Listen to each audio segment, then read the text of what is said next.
दोस्तों नमस्कार। आज की क्लास में हम लोग पढ़ेंगे हिस्ट्री की उन बातों के बारे में जो हिस्ट्री पढ़ने के लिए आवश्यक है। हिस्ट्री के कंसेप्ट क्लियर करेंगे और जो भी आपके काम की बातें हैं उनका रिवीजन करेंगे। लगभग 100% आज की क्लास में है, 100 बातें आपकी क्लास में हैं जो आप लोगों के कंसेप्ट क्लियर करेंगी और आपको हिस्ट्री समझने में ये बातें सहायक होंगी।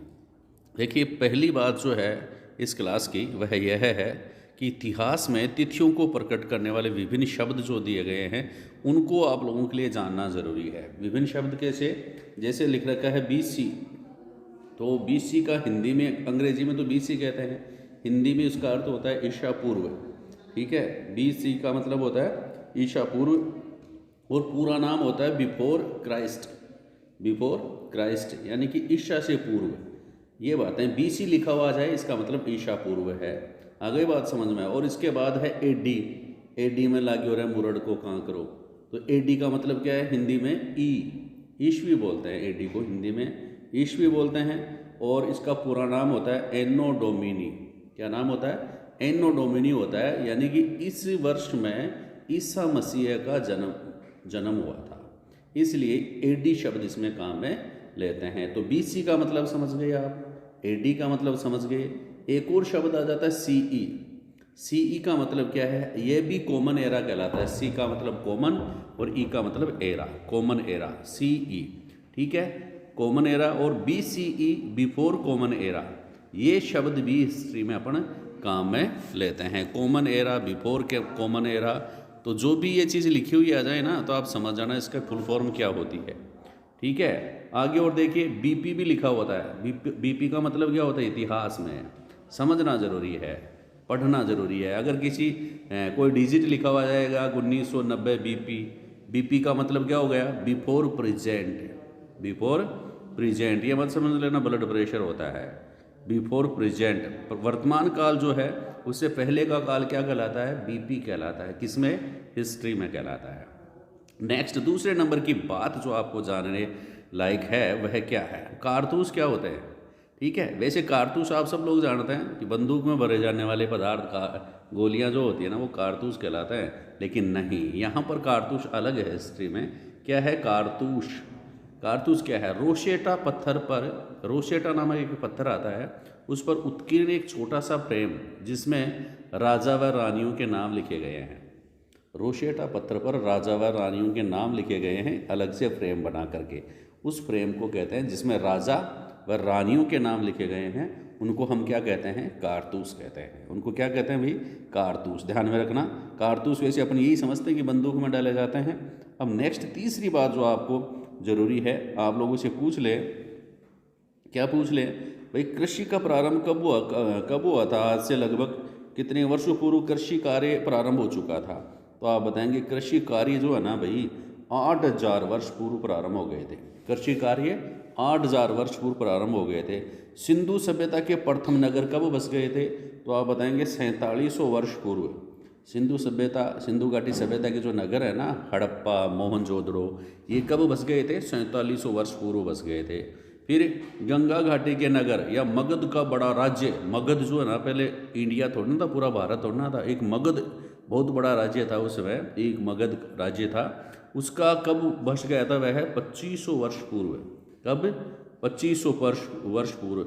अब आप लोगों से एक बहुत बढ़िया प्रश्न पूछ ले, जो वर्तमान चल रहा है ना वो कब से चल रहा है?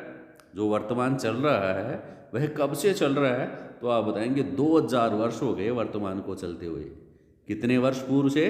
2000 वर्ष पूर्व से ये वर्तमान चल रहा है। खास बातें हैं हिस्ट्री की, ये बातें अपन जानेंगे ना तो अपने कंसेप्ट क्लियर होंगे। कृषि कार्य 8000 वर्ष पहले से चालू है। कृषि कार्य 8000 वर्ष पहले से चालू है। सिंधु घाटी सभ्यता का प्रथम नगर जो हड़प्पा था वह 4700 वर्ष पूर्व बन गया था। और मगध का राज्य जो है वो 2500 वर्ष पूर्व बन गया था। और वर्तमान जो चल रहा है ना वो कितने वर्षों से चल रहा है? 2000 वर्षों से चल रहा है। ये बातें अपने को पता होनी चाहिए। तो ठीक है, तो हिस्ट्री की बेसिक बातें हम लोग पढ़ रहे हैं। चौथा जो बात है ना, चौथा प्रश्न मान लीजिए, चौथी बात जो है भीमबेटका की गुफाएं। भीमबेटका की गुफाएं कहाँ स्थित है? भीमबेटका, यह मत समझ लेना भीम की बेटी का है, नाम यह है भीम बेटका। भीम बेटका क्या है? भीम बेटका नामक जगह में गुफाएं हैं। ये जगह कहाँ पर है? मध्य प्रदेश में है, एमपी में है। एमपी में है। और दूसरी बात पूछ ले कौन सी नदी की घाटी में है, तो नर्मदा नदी की घाटी में है, नर्मदा घाटी में। कौन सी गुफाएं हैं? भीम बेटका गुफाएं हैं। और देखिए 5वीं नंबर की जो बातें हम बात करेंगे, कुरनूल गुफा। कुरनूल गुफा क्यों प्रसिद्ध है? तो आप बताएंगे सबसे पहले अग्नि जलाने के जो साक्ष्य है ना, अग्नि, राख के अवशेष यहाँ से मिले हैं। राख कौन सी गुफा में मिले हैं? कुरनूल, कुरनूल गुफा। इसमें राख के अवशेष मिले हैं, यानी कि आग जलाने के अवशेष मिले हैं। आग कब जलाने के अवशेष कहाँ मिले हैं? कुरनूल गुफा में मिले हैं। 6वीं बात जो है आपको याद रखनी है कि पूरा पाषाण काल कब प्रारंभ हुआ था? पूरा पाषाण काल की अवधि कितनी है? तो आप बताएंगे पूरा पाषाण काल जो है वो 20 लाख वर्ष पहले से 12,000 साल पहले तक चल रहा था। 20 लाख वर्ष पूर्व से 12,000 साल पहले तक चल रहा था। और मध्य पाषाण काल जो है वो 12,000 साल से 10,000 साल पूर्व चल रहा था। और नवपाषाण काल जो है वो 1,000 पहले से चल रहा था, 10,000 साल पहले से चल रहा है। ये भी बात ध्यान में रखें। फिर पूरा पाषाण काल को 3 भागों में अपन डिवाइड करते हैं, आरंभिक पूरा पाषाण काल, मध्य पूरा पाषाण काल और उत्तर पूरा पाषाण काल। ये भी बातें आप लोग ध्यान में रखें। 7वीं महत्वपूर्ण बातें जो हैं, लगभग 100% इस क्लास में अपन स्टडी करेंगे। उसमें 7वीं महत्वपूर्ण बातें जो है क्या है? माइक्रोलिथ क्या है? ये खूब बार प्रश्न आता है। माइक्रोलिथ, माइक्रो का मतलब चिन्यासा, छोटे छोटे पत्थर, छोटे छोटे औजार, और लिथ का मतलब पत्थर से बने हुए औजार। तो मध्य पाषाण काल जो था उसमें बहुत छोटे छोटे पत्थर के औजार मिले हैं। मध्य पाषाण काल के हैं, पत्थर के छोटे छोटे औजार हैं, जिनको हम क्या कहते हैं? माइक्रोलिथ कहते हैं। जिन्हें क्या कहते हैं? मध्य पाषाण कालीन बहुत छोटे छोटे पत्थर के औजार माइक्रोलिथ कहलाते हैं। उदाहरण क्या है? लकड़ी के मुट्ठे लगे हंसिया, आरी, खुरपी, ये छोटे छोटे हथियार वहाँ मिले हैं। इनको अपन क्या कहते हैं? औजार मिले हैं, जिनको क्या कहते हैं? माइक्रोलिथ कहते हैं। नेक्स्ट क्वेश्चन देखिए, गर्तवास। गर्तवास, वास का मतलब तो रहने का स्थान होता है, 8वीं बात है। और गर्त का मतलब गड्ढा होता है। तो गड्ढे के नीचे जो पहले लोग घर बना लेते थे, गड्ढा खोद करके उसमें रहते थे। जैसे कुत्ते खोदते हैं ना गड्ढा, वैसे ही मनुष्य भी गड्ढा खोद करके उस गर्त में रहते थे, छत की ज़रूरत नहीं पड़ती थी। ऐसे गड्ढों को क्या कहा जाता है? गर्तवास कहा जाता है। ऐसा गर्तवास कहाँ से अपने को प्राप्त हुआ है? जब ज़मीन खोदते हैं ना तो अपने को मालूम पड़ता है यहाँ मनुष्य रहता था पहले। तो बुर्ज होम, जम्मू कश्मीर में एक जगह है बुर्ज होम, वहाँ गर्तवास मिले हैं। जम्मू कश्मीर में, कश्मीर में है स्पेशली। तो बुर्ज होम से गर्तवास प्राप्त हुए हैं। ठीक है। ओखली व मूसड़ जो आजकल चल रहे हैं ना, ओखली व मूसड़, उखड़ मूसड़, ये जो है वह किस प्रकार के औजार हैं? तो आप बताएंगे नव पाषाण काल में ये बन गए थे। नव पाषाण काल जो था उसमें बने थे उखल मूसड़। ओखली व मूसड़ कौन से काल में के औजार हैं, उपकरण हैं? नव पाषाण कालीन उपकरण हैं। ठीक है। नेक्स्ट देखिए 10वें नंबर का जो बात है, जो आपके कंसेप्ट क्लियर करेगी, वह क्या है? ईरान जाने। मेहरगढ़ क्या है? मेहरगढ़ के बारे में क्या जानते हैं आप? मेहरगढ़ आप लोगों के काम की बातें हैं, HR सर आपको पढ़ा रहे हैं। जब आप कंपटीशन में बैठेंगे तो ये बात याद आएंगी आपको कि वास्तव में ये कॉमन बातें थी। मेहरगढ़ क्या है? ईरान जाने वाले रास्ते पर स्थित है मेहरगढ़। ईरान जाता है ना भारत से, तब वहाँ पर उसके रास्ते पर क्या स्थित है? मेहरगढ़ स्थित है। कौन से दर्रे के पास स्थित है? बोलन दर्रा, बोलन दर्रा, बोलन दर्रा, बोलन दर्रा उसके पास स्थित है।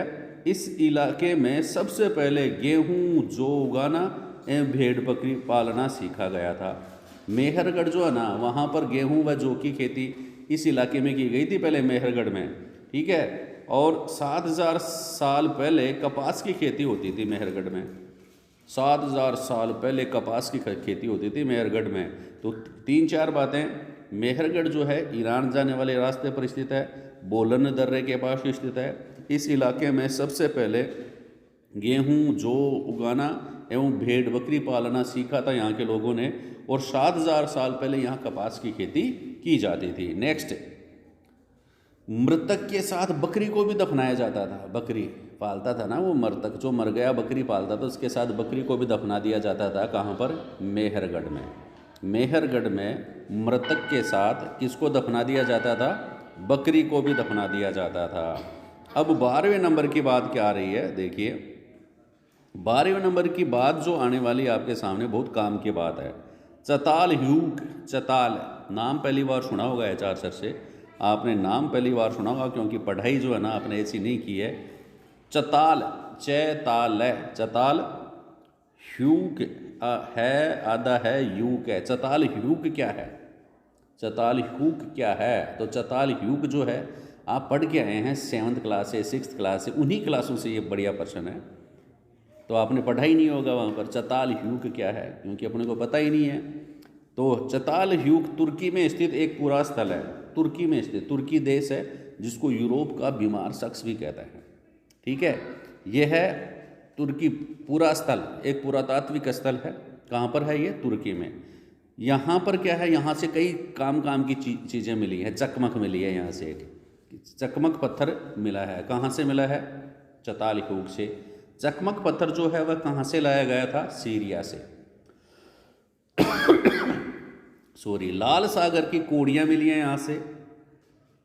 लाल सागर से कोड़ियाँ भी यहाँ से मिली है। एक तो चकमक पत्थर मिला है, एक कोड़ियाँ मिली है और सीपियाँ मिली है। चकमक पत्थर तो सीरिया से लाया जाता था, कोड़ियाँ लाल सागर से लाई जाती थी और जो सीपियाँ जो है भूमध्य सागर से लाई जाती थी। अब और देखो नेक्स्ट महत्वपूर्ण बातें, 13वें नंबर की महत्वपूर्ण बातें क्या हैं, देखिए महत्वपूर्ण तिथियां हैं भाई, ये आप ध्यान में रखेंगे। महत्वपूर्ण तिथियां कौन कौन सी हैं? मध्य पाषाण काल कब प्रारंभ हुआ था? मध्य पाषाण काल आप बताएंगे। मध्य पाषाण काल 12,000 साल पहले से 10,000 साल पहले तक मध्य पाषाण काल था। याद रखो ध्यान से, 12,000 साल से 10,000 साल पहले तक का जो समय था ना वह मध्य पाषाण काल का था। फिर बसने की प्रक्रिया कब प्रारंभ हुई? जरूरी है ना हिस्ट्री पढ़ने के लिए, लोग कब बसना प्रारंभ हुए। कोई भी बच्चा आप लोगों से पूछ ले तो आप बता देंगे, अरे भाई बसने की प्रक्रिया जो है ना वो 12,000 साल पहले प्रारंभ हुई थी। बसना 12,000 साल पहले। ठीक है, मतलब मध्य पाषाण काल जब चालू हुआ था ना तब बसने की प्रक्रिया चालू हो गई थी। बसने की प्रक्रिया में पता है क्या होता है? जब पशु भी पालना प्रारंभ कर दें हम और घर भी बनाना प्रारंभ कर दें, घर भी बनाना प्रारंभ कर दे, पशु पालना प्रारंभ कर देना, तो वह क्या हो जाता है? बसने की प्रक्रिया हो जाती है। कब प्रारंभ हुआ था वही बसने की प्रक्रिया?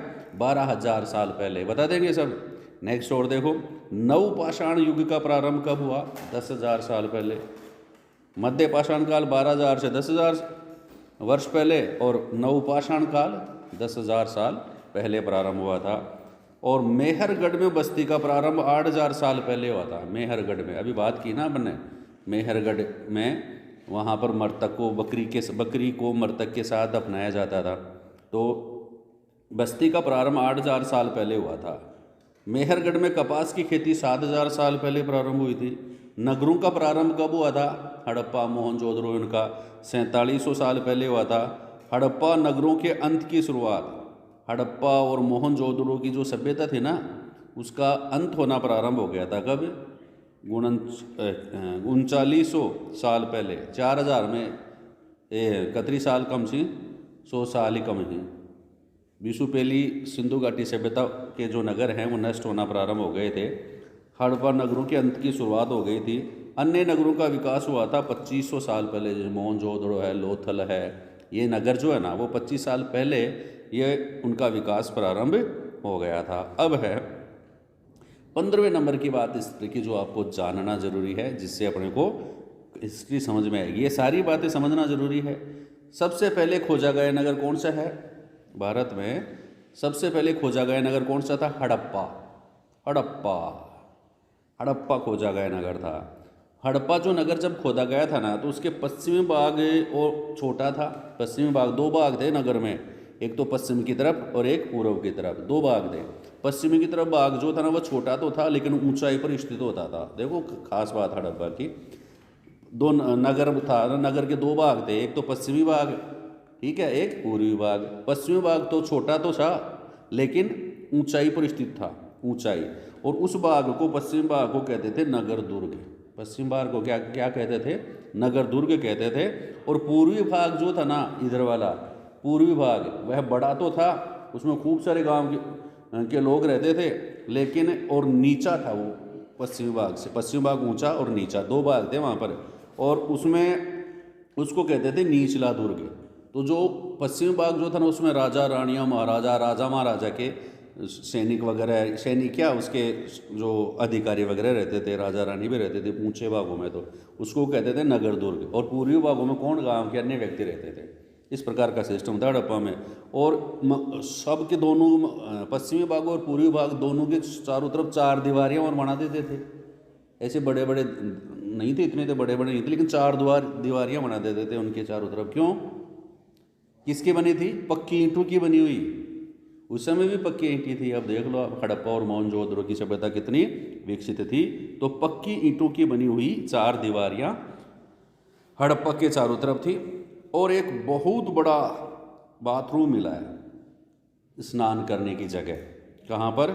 कहाँ पर? महान स्नानागार कहते हैं उसको, महान स्नानागार। ये भी 16वें नंबर की खास बात आप लोगों के लिए भाई। महान स्नानागार कहाँ से प्राप्त हुआ है? मोहनजोदड़ो से। हड़प्पा और मोहनजोदड़ो दो नगर थे ना, तो महान स्नानागार जो मिला था वो कहाँ से मिला है? मोहनजोदड़ो से मिला है। और ख़ास बात यह है, जो स्नानागार, जो बाथरूम इन्होंने बनाया ना, वहाँ पर पानी का रिसाव नहीं हो। बाथरूम में से पानी का रिसाव, ऐसे तालाब भरा हुआ रहता है, बीच में तालाब रहता है, उसमें पानी का रिसाव नहीं हो, इसलिए उस ईंटों पर प्लास्टर की गई है ना, प्लास्टर करके चारकोल की परत चढ़ाई गई है। चारकोल की, किसकी परत चढ़ाई गई है बाथरूम में? चारकोल की परत चढ़ाई गई है, ताकि पानी का रिसाव नहीं हो। अब और देखिए, आप लोगों से पूछ ले, कालीबंगा अग्निकुंड कहाँ से मिले हैं? अग्निकुंड, तो आप बताएंगे कालीबंगा व लोथल से अग्निकुंड मिले हैं। कहाँ से मिले हैं? कालीबंगा व लोथल से अग्निकुंड, चूल्हे मिले हैं बड़े बड़े। अग्नि, जहाँ या तो यज्ञ करते थे, या फिर कोई परिवार एक साथ वहाँ खाना भोजन बनता था उनका। ठीक है। हड़प्पा, मोहनजोदड़ो, लोथल, यहाँ से बड़े बड़े भंडार गृह मिले हैं। भंडार भरते थे वो, गेहूँ रखते थे, एक जौ रखते थे, कुछ ना कुछ भंडार रखते थे वहाँ पर। समझ गए बात को? कहाँ कहाँ से मिले हैं? हड़प्पा से, मोहनजोदड़ो से और लोथल से, तीन जगह से बड़े बड़े भंडार गृह मिले हैं। घर, आप लोगों से पूछ ले भाई, हड़प्पा मोहनजोदड़ो की जो सभ्यता थी, उसमें घर किसके, कितने मंजिल के होते थे? या तो एक मंजिल के, या फिर दो मंजिलों के घर होते थे उस समय भी। एक घर के ऊपर एक और घर। ढके हुए नाले और कुआं और स्नानागार यहाँ पाए जाते थे। ढके हुए नाले भी मिलते थे, कुएं भी मिलते थे, और स्नानागार भी यहाँ पर मिलते थे। और मोहर भी मिली है वहाँ पर। मोहर, हड़प्पा की मोहरें पत्थर की बनी होती थी। यहाँ को नहीं आजकल की जहाँ प्लास्टिक की बना दी। किसकी बनी हुई थी? पत्थर की। और कैसी होती थी? आयताकार। कैसी होती थी? आयताकार होती थी, पत्थर की बनी होती थी, आयताकार होती थी। और उन मोहरों पे किसके चित्र होते थे?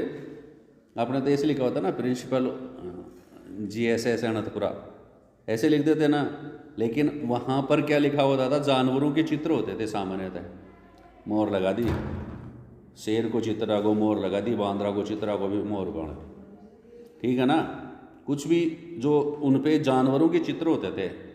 ठीक है। हड़प्पा की मोहरें पत्थर से बनी होती थी। दूसरी बात, खास बात क्या है?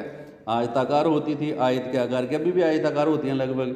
ठीक है। और उसके ऊपर जानवरों के चित्र होते थे। देखो क्या खास खास, कितनी बढ़िया बातें आ रही हैं। और हड़प्पा को जब खोदा ना, तो कई प्रकार के तो प्राकृतिक चीज़ें तो मिली हैं, कृत्रिम चीज़ें भी मिली हैं। उसमें एक है फैंस। यहाँ फैन तो यहाँ कई, कोई शाहरुख खान को फैंस है, कोई की को फैंस है, लेकिन यहाँ पर फैन अलग चीज़ है, एक पदार्थ है फैन। यहाँ क्या है? एक पदार्थ है फैन। फैन क्या होते हैं? देखो मैं बता देता हूँ, फैंस क्या होते हैं। प्रश्न पूछ ले भाई, फैंस, कोई भी बच्चा पूछ ले, फैंस क्या होते हैं? आपने 6th क्लास में पढ़ा होगा, पढ़ के तो गए हैं ना, तो आपने पढ़ा होगा। बताओ देखिए फैंस क्या होते हैं। तो फैंस क्या होते हैं? बालू, बालू मिट्टी तो जानते हो ना, बालू, बालू मिट्टी या स्फटिक पत्थरों के चूर्ण को, एक पत्थर हो रहा हो बिन कीजिए, स्फटिक पत्थर भी में गोंद मिला दो। बालू मिट्टी में गोंद मिला करके बनाया गया पदार्थ फैंस कहलाता था उस समय। ठीक है। और उसकी वो क्या बनाते थे, मनके, चूड़ियाँ, ठीक है, बाले, छोटे बर्तन और सूत काटने की तकली, ऐसे बनाते थे। किससे बनाते थे, फैन से बनाते थे। किससे बनाते थे, फैन से बनाते थे। ये भी आप ध्यान में रखना। 20वें नंबर की खास बात क्या है, हड़प्पा के लोग आयात भी करते थे। जब कोई भी जो लोग रहने लग जाए ना, तो चीज़ कुछ तो वहाँ पर उत्पन्न हो जाती हैं, कुछ अपन बाहर से भी तो मंगाते हैं। जैसे आपके अनंतपुरा में कोई चीज़ नहीं है, ठीक है, यहाँ पर आपको ज़रूरत है वो लाने की, तो क्या जीतगढ़ में मिलेगी तो जीतगढ़ से ले आओ, ठीक है, सीकर से मिलेगी तो सीकर से ले आते हैं, ठीक है ना। कोई ज़रूरी थोड़ा ना दूसरी जगह से चीज़ लेकर के आते थे। इस प्रकार हड़प्पा के लोग भी क्या करते थे, भाई दूसरी जगह से चीज़ लेकर के आते थे। जैसे तांबा जो है ना, ठीक है, तांबा जो है वो कहाँ है, कहाँ से मंगाते थे, वो राजस्थान से मंगा करके ले जाते थे, ठीक है। तांबा कहाँ से, राजस्थान से। और एक ओमान, पश्चिमी एशिया का एक देश है ओमान, वहाँ से भी ये तांबा मंगवाते थे। टिन, टिन कहाँ से मंगवाते थे, टिन जो है मंगाते थे ईरान, अफगानिस्तान, वहाँ से टिन मंगवाते थे। तो तांबा और टिन मिलकर के कांसा बना लेते थे।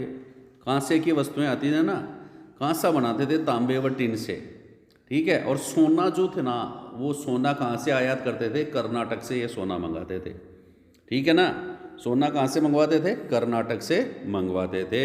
और बहुमूल्य पत्थर भी ये मंगवाते थे, कहाँ कहाँ से, गुजरात से, ईरान से और अफगानिस्तान से। गुजरात, ईरान और अफगानिस्तान से बहुमूल्य पत्थर ये मंगवाते थे।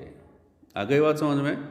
तो अब आप लोगों से और 21वें नंबर की खास बात आपको ध्यान में रखनी है। 21वें नंबर की खास बात क्या है, बंदरगाह है, कहाँ से प्राप्त हुआ है, लोथल। लोथल जो है गुजरात में है। लोथल कहाँ पर है, गुजरात में। और यहाँ से क्या प्राप्त हुआ है, बंदरगाह मिला है, पुराना बंदरगाह, पहले का बंदरगाह, समझ गए। कहाँ से मिला है, लोथल से। लोथल कहाँ है, गुजरात में। थल तो जानते हो, थल जल, थल के आगे लो लगा दो, लोथल, लोथल। कोई कबाई बोल बड़े बोल दे लोथल। लोथल जो है कहाँ से, कहाँ है, गुजरात में है। वहाँ से क्या प्राप्त हुआ है, बंदरगाह के अवशेष प्राप्त हुए हैं। फिर सबसे पुराना वेद कौन सा है, ऋग्वेद। मैं क्या कह रहा हूँ, हिस्ट्री की खास बातें हैं इस क्लास में, हिस्ट्री की खास बातें हैं, बेसिक बातें हैं। तो कौन सी बात है, आप देखो कि सबसे पुराना वेद कौन सा है, सबसे पुराना वेद है ऋग्वेद। और ऋग्वेद की रचना जो है 3500 वर्ष पहले की गई थी। फिर ऋग्वेद को छापने का काम तो मुश्किल से 200 साल पहले हुआ था। ऋग्वेद कब छापा गया था, 200 साल पहले ही ऋग्वेद बना है, ज़्यादा साल नहीं हुए, 2 पीढ़ियाँ गुजरी हैं पीछे वाले, तब जाके ऋग्वेद छपा था, ठीक है। क्वेश्चन नंबर 24 जो है, लगभग 150 वर्ष पहले ऋग्वेद की सबसे पहली बार छपने के लिए भुर्ज वृक्ष की छाल पर लिखी गई पांडुलिपियाँ कश्मीर में मिली हैं। ये भी खास बात है। कौन सा वृक्ष है, भुर्ज वृक्ष, ये ध्यान में रखना। भुर्ज वृक्ष जो है उसकी छाल से छापते थे पहले। किस वृक्ष की छाल से, भुर्ज वृक्ष की छाल से छापते थे। और ये पांडुलिपि कहाँ से मिली है, कश्मीर में मिली है भाई। कहाँ पर मिली है, कश्मीर में मिली है। ऋग्वेद कौन से वृक्ष की छाल से छापा गया था, भुर्ज वृक्ष की छाल से छापा गया था। और ये इसकी पांडुलिपि कहाँ से मिली है, कश्मीर से मिली है। ये भी आप ध्यान में रखें। ये पांडुलिपियाँ जो है ना कहाँ पर सुरक्षित हैं, तो आप बताएंगे पुणे महाराष्ट्र के एक पुस्तकालय में सुरक्षित हैं। पुणे महाराष्ट्र में ऋग्वेद की पांडुलिपियाँ सुरक्षित हैं। यहाँ पर एक पुस्तकालय है, यहाँ पर एक लाइब्रेरी है, वहाँ पर ये सुरक्षित हैं। फिर 26वें नंबर की खास बात देखिए आप कि जनता पूरे समुदाय के लिए ऋग्वेद में 2 शब्दों का इस्तेमाल होता था। जनता या पूरे समुदाय के लिए ऋग्वेद में 2 शब्दों का इस्तेमाल होता था, एक तो जन या दूसरा विश, जन और विश, ठीक है। जनता को क्या कहते थे, जन या फिर विश। विश का मतलब होता है वैश्य। जिन लोगों ने ऋग्वेदिक प्रार्थनाओं की रचना की उनको आर्य कहते थे। ऋग्वेद में जो प्रार्थनाएं लिखी हुई हैं उनकी जिन्होंने रचना की वे तो आर्य कहलाए। और अपने विरोधियों को दास या दस्यु कहा, अपने विरोधियों को दास या दस्यु कहा। यहाँ के एक व्यक्ति की कब्र में 33 सोने के मनके और शंख पाए गए हैं। ठीक है। ब्रह्मगिरी एक जगह है, कौन सी जगह? ब्रह्मगिरी। ब्रह्मगिरी जो जगह है उसमें देखो बढ़िया प्रश्न है ये कि एक व्यक्ति की कब्र में कहाँ पर 33 सोने के मनके और शंख पाए गए हैं। तो ब्रह्मगिरी नामक स्थान पर एक कब्र मिली है और उस कब्र में 33 सोने के मनके मिले हैं। लियो जार, लियो 33 सोना का मनका ही कटे ब्रह्मगिरी में, कटे ब्रह्मगिरी में यहाँ पर मिले हैं। फिर एक और गांव का नाम आया है इसमें हिस्ट्री में, इनाम गांव। इनाम गांव का नाम सुना है क्या आपने? हैं? तो इनाम गांव के बारे में बता दूं, यहाँ पर भी खूब सारी कब्रें प्राप्त हुई हैं। कब्र पहले दफनाते थे हिंदू घाटी सभ्यता के लोगों को जब मर जाता था ना तब क्या करते थे? दफनाते थे। तो इनाम गांव जो है वह भीमा की सहायक नदी घोड़ पर स्थित है। कौन सी नदी पर? घोड़े पर नहीं, घोड़ नदी है। घोड़ा का आ की मात्रा हटा दो, भीमा का घोड़ा। भीमा भी एक नदी है। बी में एक और नदी मिले जिसका नाम क्या है? घोड़ है। और वहाँ पर कब्रें प्राप्त हुई हैं। क्यों प्रसिद्ध है भाई इनाम गांव? यहाँ पर कब्र प्राप्त हुई हैं। कौन से गांव में? इनाम गांव में। नेक्स्ट और देखो, चरक संहिता के अनुसार मनुष्य के शरीर में हड्डियों की संख्या कितनी है? चरक संहिता जो चरक ने लिखी थी, मनुष्य के शरीर में हड्डियों की संख्या कितनी है? वैसे तो वर्तमान में तो 206 है, लेकिन चरक संहिता के अनुसार 360 हड्डियां पाई जाती हैं मनुष्य में। कितनी हड्डियां पाई जाती हैं? 360 हड्डियां पाई जाती है। चरक संहिता के अनुसार मनुष्य के शरीर में हड्डियों की संख्या कितनी है? चरक संहिता चरक संहिता के अनुसार मनुष्य के शरीर में हड्डियों की संख्या कितनी है? 360। फिर जनपद काल जो था उसमें चित्रित धूसर पात्र पाए जाते थे। जनपद काल में चित्रित धूसर पात्र पाए जाते थे और ये पात्र ज़्यादातर थालियां व कटोरियां होती थी। चित्रित धूसर पात्र किसकी विशेषता है? जनपदों की विशेषता है चित्रित धूसर पात्र। ठीक है। महाजनपद कब प्रारंभ हुआ था? महाजनपद काल जो है ना, जनपद काल और महाजनपद काल 2500 वर्ष पहले प्रारंभ हुआ था। महाजनपद काल कब प्रारंभ हुआ था? 2500 साल पहले प्रारंभ हुआ था। और महाजनपदों के समय सैनिकों को वेतन जो है आहत सिक्कों के रूप में दिए जाते थे। आहत सिक्के, आप लोगों से आहत सिक्के जो थे सबसे प्राचीन सिक्के हैं। ठीक है। इनके ऊपर ऐसे नहीं कि भाई कुछ लिखा होता था, इनके ऊपर चित्र बने होते थे ठप्पों से, इसलिए इनको सबसे प्राचीन सिक्के कौन से हैं? आहत सिक्के हैं। किसके समय? महाजनपदों के समय। महाजनपदों के काल में कर जो ना, अरे पहले जो थे कर पैसे से थोड़ा ना देते थे, पैसे तो चलते ही नहीं थे, कर देना पड़ता था ना। तो क्या करते थे? कोई वस्तु देते थे। तो यहाँ पर उस समय महाजनपद काल जो था उस समय उपज जो खेती होती थी उसका 1/6 हिस्सा कर के रूप में देते थे राजाओं को। समझ गए क्या? 1/6, 1/6वां भाग जो है, एक बोरी का 6वां हिस्सा, वह गेहूं राजा को देना पड़ता था। समझ गए? और वह कर क्या कहलाता था? भाग। मेरो भाग घटे है, तो वह राजा को जो भाग वह देना पड़ता था। फिर नेक्स्ट जो है मगध के बारे में है। मगध के बारे में बेसिक बातें। मगध के बारे में क्या खास बात है? यह है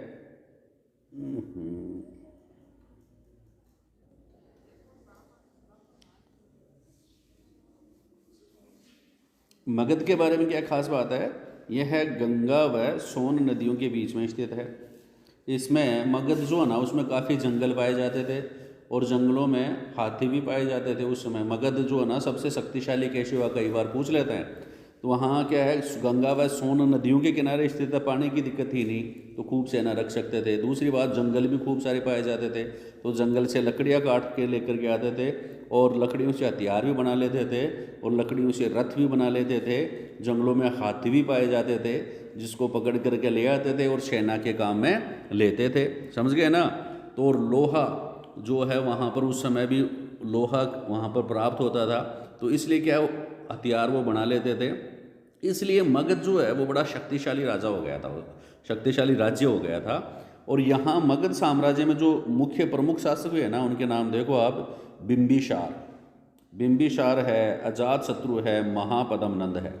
बिंबिसार, अजातशत्रु, महापद्मनंद, ये कहाँ से संबंधित थे? मगध से संबंधित थे। मगध की 2 राजधानियाँ थी, कौन कौन सी भाई? मगध की राजधानियाँ कौन कौन सी थी? देखो आप, एक तो राजगृह, ठीक है, एक तो कौन सी? राजगृह या राजगीर, और दूसरा पाटलिपुत्र या पटना। 2 राजधानियाँ थी, एक तो राजगृह, ठीक है, पहली राजधानी कौन सी? राजगृह, या उसका दूसरा नाम क्या था? राजगीर, और दूसरी राजधानी क्या थी? पाटलिपुत्र या पटना, ठीक है। 2300 साल पहले सिकंदर जो था, मेसिडोनिया का राजा था, उसने मगध पर आक्रमण किया था। आप पूछ ले, सिकंदर का आक्रमण आपने सुना होगा, सिकंदर ने भारत पर आक्रमण किया था, भारत पर नहीं किया था, मगध पर आक्रमण किया था, ठीक है। मगध पर कब किया था? 2300 साल पहले। पूछ ले सिकंदर कौन था? आपने सिकंदर का नाम खूब सुना है ना। सिकंदर कौन था? मेसिडोनिया का राजा था। कहाँ का राजा था? मेसिडोनिया का राजा था सिकंदर, ठीक है। नेक्स्ट और देखिए महत्वपूर्ण प्रश्न हिस्ट्री के, वज्जी संघ की राजधानी कौन सी थी? वज्जी संघ की राजधानी कौन सी थी? तो वैशाली। वज्जी संघ की राजधानी कौन सी थी? वैशाली राजधानी थी वज्जी संघ की। वैशाली कहाँ पर है? बिहार में है। अब 37वीं खास बात क्या आ गई इसकी? बौद्ध धर्म के संस्थापक कौन थे? सिद्धार्थ। सिद्धार्थ बचपन का नाम था, वैसे उसको गौतम बुद्ध भी कहते थे और उसको महात्मा बुद्ध भी कहते थे, ठीक है। ये क्षत्रिय थे और शाक्य गण से संबंधित है। बहुत बार प्रश्न आ जाता है, गौतम बुद्ध किस गण से संबंधित हैं? बौद्ध धर्म के संस्थापक कौन थे? गौतम बुद्ध या सिद्धार्थ किस गण से संबंधित थे? शाक्य गण से संबंधित थे।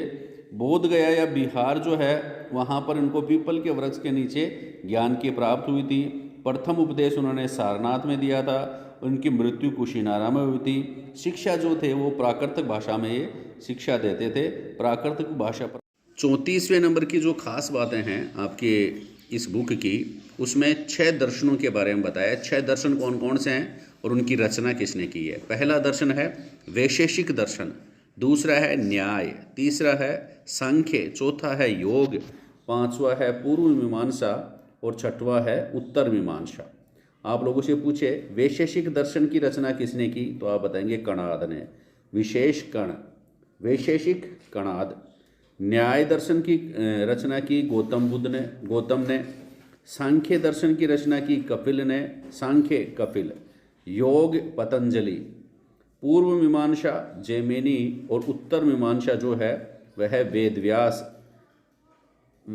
उत्तर मीमांसा को वेदांत भी कहते हैं और व्यास ने इसका संकलन किया था। ये दर्शन रचे थे। 6 दर्शन है, दर्शनों की संख्या 6। कौन कौन से? वैशेषिक रचयिता कणाद, न्याय रचयिता गौतम, सांख्य कपिल, योग पतंजलि, पूर्व मीमांसा जैमिनी और उत्तर मीमांसा को वेदांत भी कहते हैं, उसके रचयिता थे व्यास।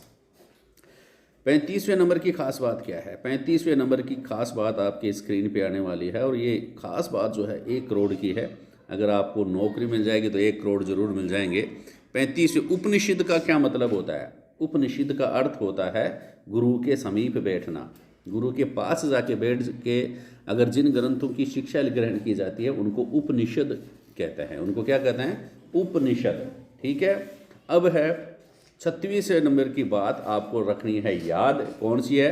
जैन धर्म के 24वें तीर्थंकर कौन थे? मैं बताऊं, आप लोग सिर्फ सुने। जैन धर्म के 24वें तीर्थंकर थे महावीर स्वामी। कौन थे? महावीर स्वामी थे। किस कुल के थे? आप बताएंगे लिच्छवी कुल के थे। किस कुल के थे? लिच्छवी कुल के। लिच्छवी कुल के थे, क्षत्रिय थे ये भी। और कौन से संघ से संबंधित थे? वज्जी संघ से संबंधित थे। कौन से संघ से संबंधित थे? वज्जी संघ से संबंधित थे। कौन? महावीर स्वामी। कितने वर्ष की आयु में घर छोड़ा था? 30 वर्ष की आयु में घर छोड़ा था। कितने वर्षों तक कठोर तपस्या की थी? 12 वर्षों तक कठिन तपस्या की थी। किसने? महावीर स्वामी ने। महावीर स्वामी ने कौन से धर्म की स्थापना की थी? जैन धर्म की स्थापना की थी। कितने धर्म की स्थापना की थी? कौन से धर्म की? जैन धर्म की स्थापना की थी। जैन धर्म की शिक्षा लगभग 1500 वर्ष पूर्व गुजरात में वल्लभी नामक स्थान पर लिखी गई थी। जैन धर्म की जो शिक्षा थी ना, पहले तो क्या वैसे बोल बोल करके देते थे, सबसे पहले लिखी गई थी कहाँ पर? गुजरात में वल्लभी नामक स्थान पर लिखी गई थी। जैन धर्म की शिक्षा कब लिखी गई? 1500 वर्ष पहले। कौन से जगह पर लिखी गई? गुजरात में वल्लभी नामक जगह पर लिखी गई। ये भी खास बात है, आपको याद रखना है, आपको ध्यान में रखना है। देखो 38वें नंबर की खास बात क्या है? कारले की गुफा कहाँ पर है? कारले, चाहे बस ले, चाहे ट्रक ले, चाहे कारले, कारले की गुफा महाराष्ट्र में है। और ख़ास बात पता है क्या है कारले की गुफा की? खास बात है कि पहाड़ी को काट कर बनाई गई है गुफा। पहाड़ी ने काट लिया, पहाड़ी के अंदर ही घुस का, चूना की जरूरत कौन पड़ी, ना सीमेंट की जरूरत पड़ी गुफा बनावा में, पहाड़ी को काट लिया और उसमें घुस गए। फिर अर्थशास्त्र के रचयिता कौन थे? कौटिल्य, चाणक्य, सब जानते हैं। मेगस्थनीज जो था वह कौन था भाई? ये भी आप लोगों से प्रश्न पूछ लें तो सेल्यूकस निकेटर यूनानी राजा था एक, उसका राजदूत था। मेगस्थनीज किसका राजदूत था? Seleucus Nicator. सेल्यूकस निकेटर कौन था? यूनान का राजा था। वो किसके दरबार में आया था मेगस्थनीज? तो आप बताएंगे चंद्रगुप्त मौर्य के दरबार में आया था। किसके दरबार में आया था? चंद्रगुप्त मौर्य के दरबार में आया था। पढ़ना जरूरी है, आगे बढ़ना जरूरी है। 40 बातें आप लोगों ने देख ली हैं। 41वीं बात देखिए क्या है? नजराना क्या होता है? नजराना, नजर में आना। बताते हैं, जहाँ कर जो होता है वो नियमित ढंग से इकट्ठे किए जाते थे। कर तो नियमित ढंग से इकट्ठे किए जाते हैं, लेकिन नजराना क्या है? नजराना अनियमित रूप से जब भी संभव हो इकट्ठा किया जाता था। जब भी संभव हो एकत्र कर लिया जाता था, नजराना था। और प्राय ऐसे लोगों से नजराना लिया जाता था जो स्वेच्छा से इसे देते थे कि मेरी तरफ से भी ले जा, राजा महाराजा को दे देना, साहब को कह देना मैं 1 किलो मूली लेके आया हूँ, खा ले, गाजर लेके आया हूँ, कांजा बना के खा। तो ये नजराना हो गया। कोई चील वो भी भेज दे तो ठीक है, नजराना भेज देता था क्या? भेज ही देते ना अपना आजकल।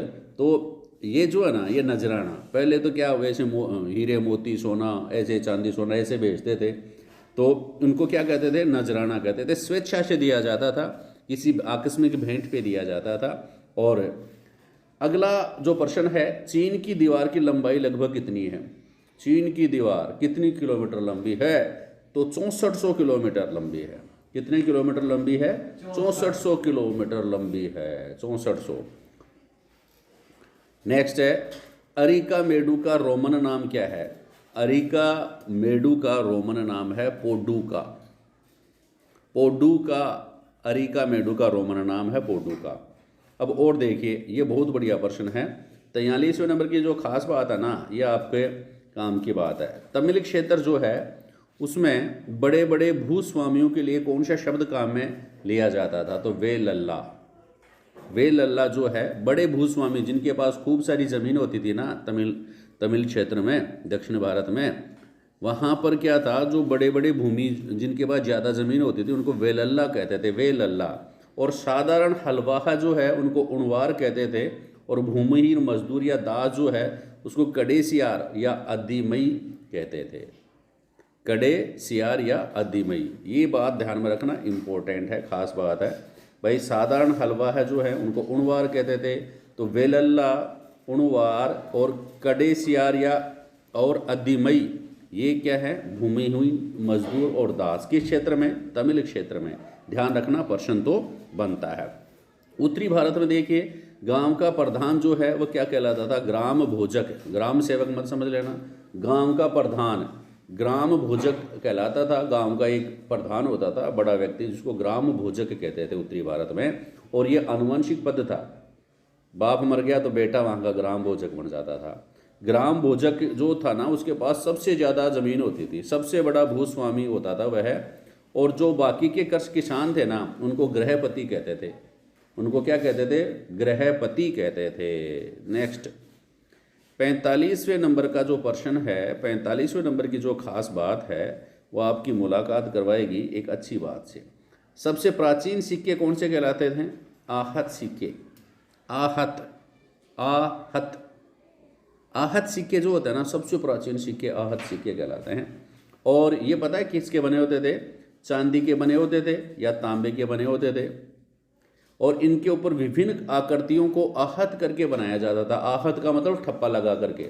चांदी पर ठप्पा लगा दो, तांबे पर ठप्पा लगा दो किसी चित्र का, तो आहत सिक्के बन जाते थे। और इनके ऊपर ऐसा नहीं लिखा होता था 1 रुपया, 2 रुपया, 5 रुपये, 10 रुपये। तो कुछ चिन्ह या ठप्पे बनाए जाते थे। इन पर कुछ लिखा हुआ नहीं था, इनके ऊपर कुछ लिखे हुए नहीं थे, सिर्फ चिन्ह ही अंकित थे इसके ऊपर। कब चलते थे ये आहत सिक्के? आहत सिक्के चलते थे 500 साल पहले। कितने साल पहले चलते थे?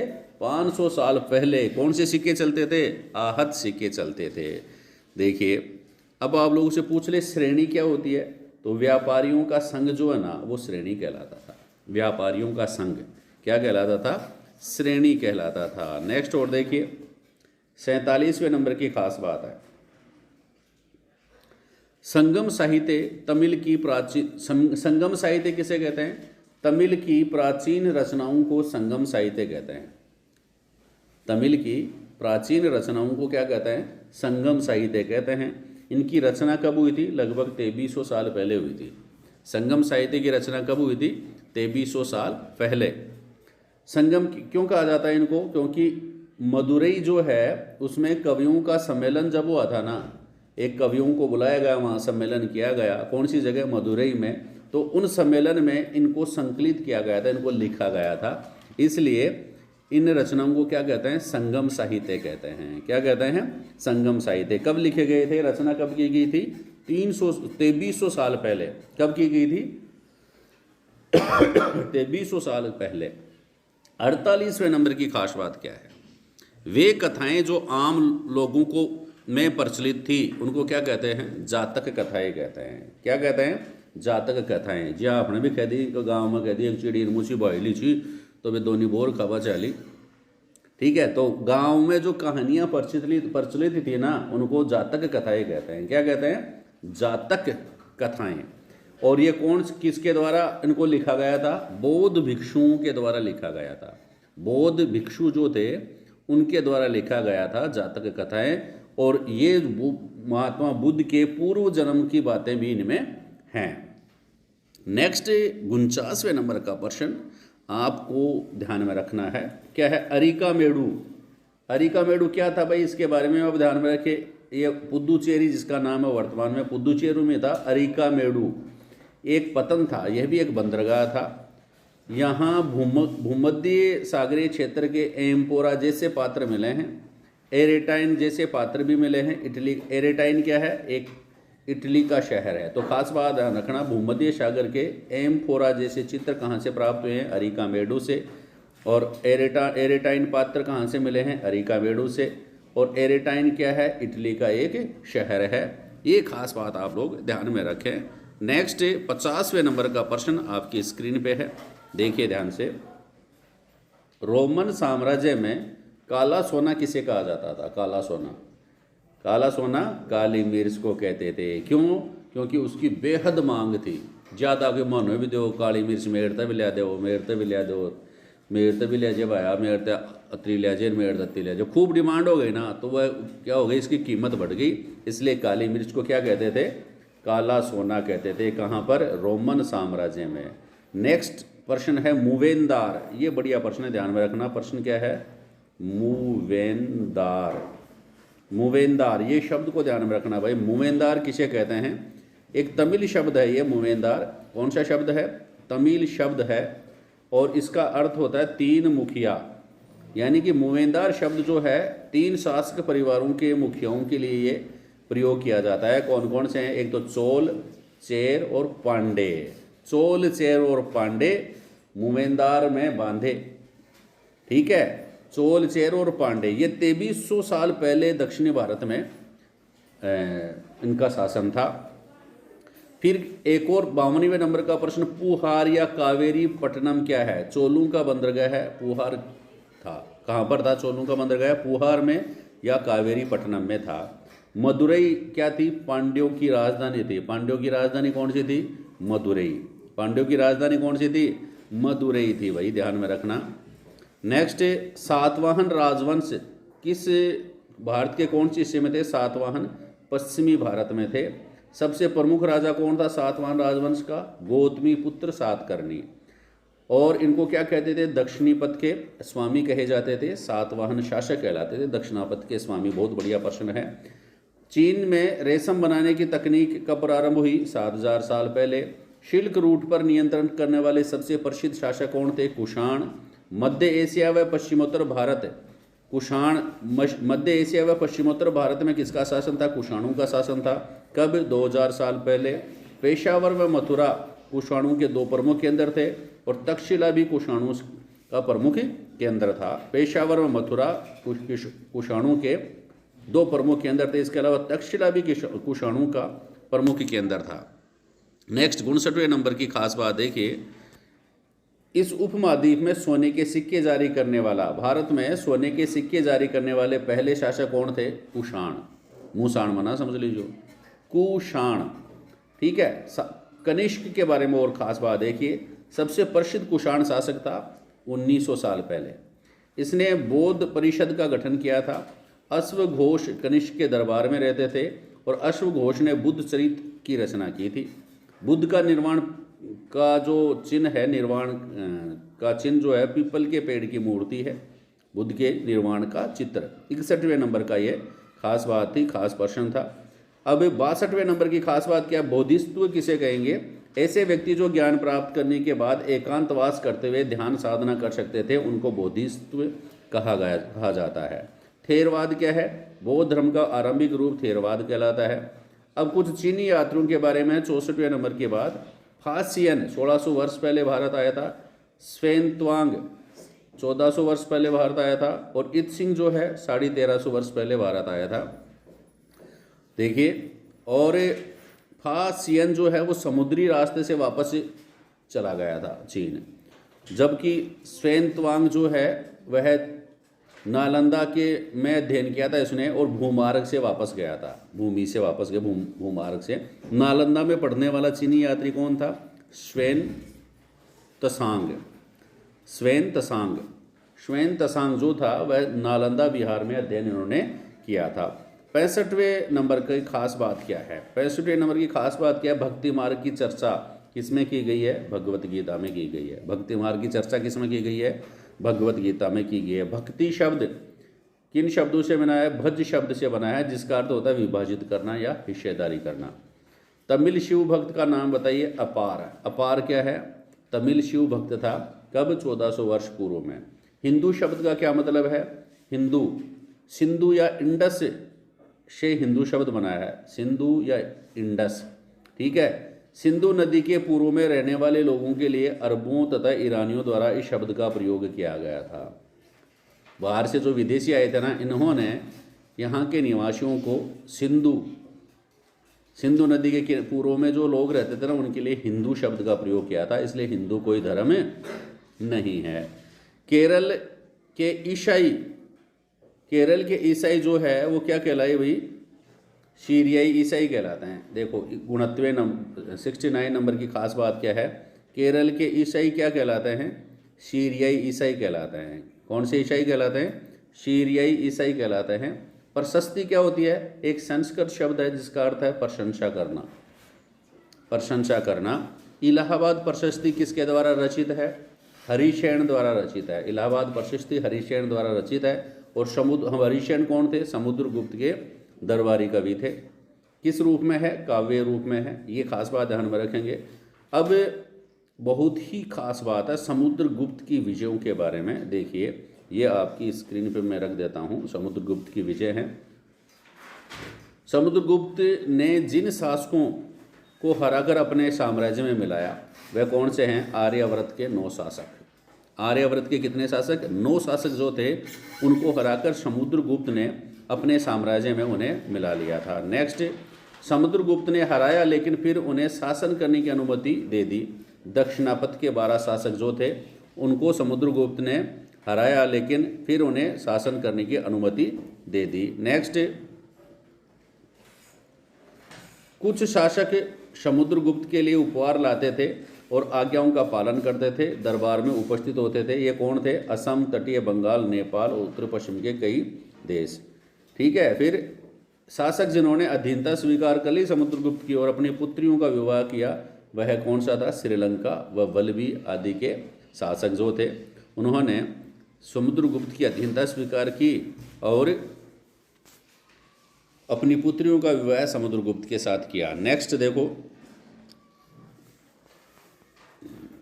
समुद्रगुप्त के माता पिता का क्या नाम था? माता का नाम था कुमारी देवी, और जो लिच्छवी गण की राजकुमारी थी, और पिता का नाम था चंद्रगुप्त प्रथम, जो गुप्त वंश का संस्थापक था। महाराजाधिराज की उपाधि किस किस को प्राप्त हुई थी? चंद्रगुप्त प्रथम को और समुद्रगुप्त दोनों को महाराजाधिराज की उपाधि प्राप्त हुई थी। विक्रम संवत के बारे में खास प्रश्न, बहुत बढ़िया प्रश्न है, 75वें नंबर का प्रश्न। विक्रम संवत जो है वो कब से प्रारंभ होता है? विक्रम संवत जो है कब से प्रारंभ हुआ? तो आप बताएंगे 58 ईसा पूर्व में प्रारंभ हुआ। किसने प्रारंभ किया? चंद्रगुप्त द्वितीय ने प्रारंभ किया। किसके उपलक्ष्य में किया? शकों पर विजय के उपलक्ष्य में किया। और किसकी उपाधि धारण की? विक्रमादित्य की उपाधि इन्होंने धारण की थी। तो ये बहुत ही इंपॉर्टेंट खास बात है। विक्रम संवत 58 ईसा पूर्व, 58 ईसा पूर्व को क्या कहा, कब से प्रारंभ होता है? 58 ईसा पूर्व से विक्रम संवत प्रारंभ होता है। नेक्स्ट 76 नंबर की खास बात आपके सामने है। हर्षवर्धन का शासनकाल 1400 वर्ष पहले। ठीक है। हर्षचरित किसने लिखी थी? बाणभट्ट ने। किसमें, कौन सी भाषा में लिखी थी? संस्कृत में लिखी थी। हर्षवर्धन की वंशावली देते हुए राजा बनने तक का वर्णन इसमें है। किसमें? हर्षचरित में। हर्षवर्धन जो थे वो अपने पिता के सबसे बड़े पुत्र नहीं थे, ये ध्यान में रखना। ठीक है। तो पहले क्या थे? थानेसर के राजा थे। हर्षवर्धन कहाँ के राजा थे? राजा बनने से पहले थानेसर के राजा थे। नर्मदा नदी पार करने के बाद हर्षवर्धन के दक्कन की ओर बढ़ने को किसने रोका? पुलकेशन द्वितीय। किसने रोका? पुलकेशन द्वितीय। पुलकेशन द्वितीय कौन था? चालुक्य नरेश था। पुलकेशन द्वितीय कौन था? चालुक्य नरेश था। नेक्स्ट, पल्लवों का राज्य कहाँ पर स्थित था? कांचीपुरम में। कहाँ पर स्थित था पल्लवों का राज्य? कांचीपुरम से लेकर के कावेरी के डेल्टा तक था। चालुक्यों का राज्य कृष्णा व तुंगभद्रा नदियों के बीच में था। चालुक्यों की राजधानी ऐहोल थी। रवि कीर्ति पुलकेशन द्वितीय के दरबारी कवि थे। पुलकेशन द्वितीय को अपने चाचा से राज्य मिला था। पुलकेशन द्वितीय को किससे राज्य मिला था? अपने चाचा से मिला था। रवि कीर्ति कौन था? पुलकेशन द्वितीय के दरबारी कवि थे। नेक्स्ट 80 नंबर का खास बात हिस्ट्री की, पल्लवों एवं चालुक्यों को किसने समाप्त किया? आप बताएंगे राष्ट्रकूटों और चोलों ने समाप्त किया। उस समय नगर श्रेष्ठी किसे कहते थे? बैंकर या शहर का व्यापारी नगर श्रेष्ठी कहलाता था। सार्थवाह किसे कहते थे? व्यापारियों के काफिलों का नेता सार्थवाह कहलाता था। प्रथम कुलिक किसे कहते थे? मुख्य शिल्पकार को प्रथम कुलिक कहते थे। कायस्थ किसे कहते थे? लिपिकों के प्रधान को कायस्थ कहते थे। अब नेक्स्ट 81 नंबर की बात आपके सामने है। सामंत किसे होते थे? सामंत के बारे में बात देखो, ये आप खास बात है, कंसेप्ट क्लियर होगा। सामंत किसे कहते हैं? राजाओं की सेना में कुछ सेना नायक होते थे। राजाओं की जो सेना होती थी ना, उनमें कुछ सेना नायक होते थे। सेना नायक का मतलब क्या है? ऐसे व्यक्ति जो अपनी खुद की सेना रखते थे। ऐसे व्यक्ति जो खुद की सेना रखते थे और राजा को आवश्यकता पड़ने पर सैनिक सहायता देते थे कि मेरी सेना तो ले जा, उनको क्या कहते थे? सेना नायक कहते थे। लेकिन राजा उनको कोई वेतन नहीं देता था। क्या देता था? वेतन के बदले कुछ भूमिदान, जमीन दे देता था, और वह जमीन का टैक्स जो है ना, वह लोगों से वसूलते थे सेना नायक। ठीक है। इस तरह के व्यक्ति क्या कहलाते थे? सामंत कहलाते थे। ठीक है। ऐसे व्यक्ति क्या कहलाते थे? सामंत कहलाते थे। तो सामंत की परिभाषा आप लोग इसमें देख सकते हैं, बहुत ही बढ़िया कंसेप्ट है। फिर दक्षिण के राज्यों में कौन कौन सी सभाएं थी? देखो, पल्लवों के अभिलेखों में सभाओं की चर्चा की गई है। सभाओं की चर्चा कौन से अभिलेखों में मिलती है? सर्वप्रथम पल्लवों के अभिलेखों में। ठीक है। सभा का मतलब क्या है? ब्राह्मण भूस्वामियों का संगठन जो है वह सभा कहलाता था। ब्राह्मण भूस्वामियों का संगठन सभा कहलाता था। उर क्या कहलाता था? गैर ब्राह्मण भूस्वामियों का संगठन उर कहलाता था। नगरम व्यापारियों का संगठन नगरम कहलाता था। नेक्स्ट 83 नंबर का प्रश्न है, खास बातें हैं, आप लोग इनको रीड करें, चर्चा करें, पढ़ें, आगे बढ़ें। भाई 83 नंबर की बात, अभिज्ञान शाकुंतलम जो है वह किसका लिखा हुआ है? कालिदास का प्रसिद्ध नाटक है। कौन सा भाई? अभिज्ञान शाकुंतलम। और इसमें किसकी प्रेम कथा है? राजा दुष्यंत और शकुंतला की प्रेम कथा है। नेक्स्ट 84 नंबर का, इस्लाम धर्म की स्थापना लगभग कितने वर्षों पहले हुई थी? 1400 वर्ष पहले। इस्लाम धर्म की स्थापना लगभग 1400 वर्ष पहले हुई थी। गुप्त वंश की स्थापना 1700 वर्ष पहले हुई थी। हर्षवर्धन का शासन 1400 वर्ष पहले था। अब 85वें नंबर की खास बात, लोहा स्तंभ कहाँ पर स्थित है? महरौली में, दिल्ली में। कितनी ऊंचाई है? 7.2 फीट, 7.2 मीटर। वजन कितना है? 3 टन। निर्माण कब हुआ? 1500 वर्ष पहले। ठीक है। इस पर किस शासक का नाम लिखा हुआ है? चंद्र नामक गुप्त वंश का, चंद्रगुप्त नामक शासक से यह संबंधित है। समझ गए? गुप्त वंश का शासक जो है, इन्होंने महरौली का लोहा स्तंभ जो है उसका नाम उत्कीर्ण है इसके ऊपर। नेक्स्ट देखिए, स्तूप क्या होता है? स्तूप का शाब्दिक अर्थ होता है माटी का टीबा, टीला। आकार कैसा होता है? ये गोल भी हो सकते हैं, लंबे भी हो सकते हैं, बड़े भी हो सकते हैं और छोटे भी हो सकते हैं, लेकिन सब में एक ही समानता होती है। ये टीला जो होता है ना, उनके बीच में एक छोटा सा डिब्बा रखा होता है।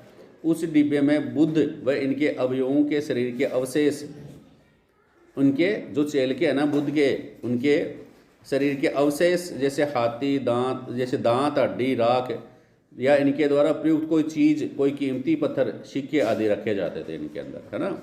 और ये छोटे से डिब्बे जो है ना, उसको क्या कहते थे? धातु मंजूसा कहते थे। क्या कहते थे भाई? धातु मंजूसा। एक छोटो सो डिब्बो रख दो और भी कमान ऊपर माटी चढ़ा दो, बन काई की स्तूप कहते हैं उनको। क्या कहते हैं भाई? स्तूप कहते हैं। प्रारंभिक स्तूप जो होते हैं वो, उसमें क्या था? सबसे पहले जो स्तूप बने थे ना, उसमें धातु मंजूसा के ऊपर मिट्टी का टीला होता था। बाद में जो स्तूप बने, उनको टीलों को ईंटों से ढक दिया, और उसके बाद काल में जो गुंबदनुमा ढांचे ईंटों के द्वारा ढके गए, टीले पर गुंबदनुमा ढांचे बना दिए गए, और को गुंबदनुमा ढांचे को तराशे गए पत्थरों से ढक दिया, उसके पत्थर तराश करके उनको ढक दिया, और उसके चारों तरफ परिदक्षिणा पर्त बना दिया गया। परिदक्षिणा पर्त क्या होता है? स्तूपों के चारों ओर परिक्रमा करने का वर्ताकार पथ बना दिया गया। वेदिका क्या है? इस पथ को रेलिंग से घेर दिया जाता था, जिसे वेदिका कहते थे। वेदिका में क्या होते थे? प्रवेश द्वार होते थे। वेदिका में प्रवेश द्वार होते थे, और वो प्रवेश द्वार जो थे ना, वो क्या मूर्तियों से अलंकृत कर देते थे, और उनको अपन क्या कहते थे? उनके चारों तरफ रेलिंग भी होती थी, तोरण। तो अलंकृत प्रवेश द्वार जो है ना, वो क्या कहलाते हैं? तोरण कहलाते हैं। क्या कहलाते हैं भाई? तोरण। अलंकृत प्रवेश द्वार क्या कहलाते थे? तोरण। तोरण आयो रे बंदड़ो। ठीक है। फिर 87वें नंबर की खास बात क्या है? एकाश्म मंदिर किसे कहेंगे? एक ही विशाल पहाड़ी को तराश कर बनाए गए मंदिर एकाश्म मंदिर कहलाते हैं। एकाश्म मंदिर का उदाहरण क्या है? महाबलीपुरम का मंदिर। 28वें नंबर का प्रश्न क्या है? सांची के एक अलंकृत प्रवेश द्वार तोरण पर बनाने का खर्च हाथी दांत काम सांची का एक अलंकृत प्रवेश द्वार है या तोरण है, उसको बनाने का खर्च हाथी दांत का काम करने वाले श्रमिकों ने दिया था। ऐहोल का दुर्गा मंदिर कितने वर्षों पहले बनाया गया था? लगभग 1400 वर्ष पहले बनाया गया था।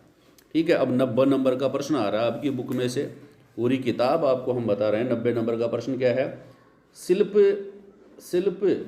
शिल्पदीकारम क्या है? शिल्पदीकारम क्या है? तमिल महाकाव्य है। किसके द्वारा लिखा गया था? इलांगो के द्वारा लिखा गया था। इसमें क्या है? कोवलन एक व्यापारी था और कनंगी उसकी पत्नी थी। वह उसकी उपेक्षा करके नर्तकी माधवी से प्रेम करने लग गया था। ये कब लिखा गया था? 1800 साल पहले लिखा गया था।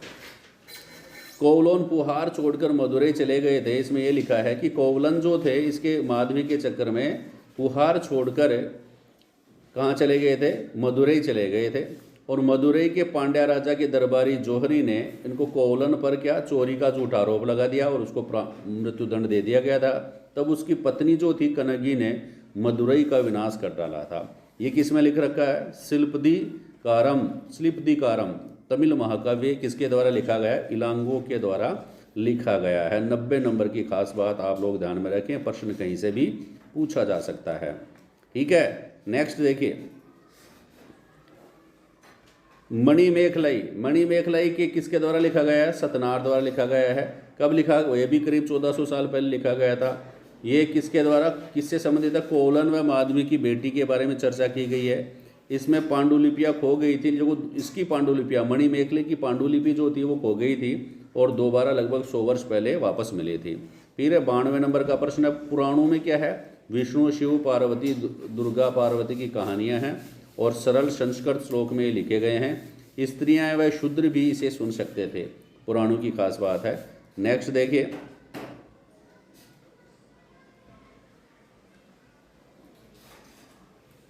महाभारत।